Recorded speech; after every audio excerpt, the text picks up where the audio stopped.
এক গ্রামে রহিম নামে একজন খুব গরিব কৃষক বাস করত। তার সম্বল বলতে ছিল মাত্র 1 বিঘা জমি আর 1 জোড়া বলদ। হাড় ভাঙা খাটুনি খেটেও তার দিন চলত খুব কষ্টে। কিন্তু রহিম ছিল ভীষণ সৎ এবং দয়ালু। একবার প্রচণ্ড খরা হলো। গ্রামের সবার মাঠের ফসল শুকিয়ে গেল। রহিমের অবস্থাও শোচনীয় হয়ে পড়ল। একদিন সে তার শুকনো মাঠের এক কোণে মাটি খুঁড়ছিল সামান্য জলের আশায়। হঠাৎ তার কোদাল শক্ত কিছুতে গিয়ে লাগল।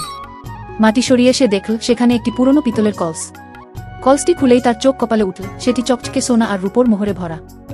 রহিম চাইলে সেই মোহর দিয়ে রাতারাতি বড়লোক হতে পারত। কিন্তু সে ভাবল, এই জমি আমি কয়েক বছর আগে গ্রামের জমিদার বাবুর কাছ থেকে কিনেছিলাম। হয়তো এই গুপ্তধন তার পূর্বপুরুষদের গুপ। সে তখনই কলসটি নিয়ে জমিদারের কাছে গেল। সব ঘটনা শুনে জমিদার অবাক হয়ে গেলেন। তিনি ভাবলেন, আজকালকার দিনে এমন সৎ মানুষ দেখা যায় না। জমিদার রহিমের সততায় মুগ্ধ হয়ে মোহরের অর্ধেক তাকে উপহার হিসেবে দিয়ে দিলেন।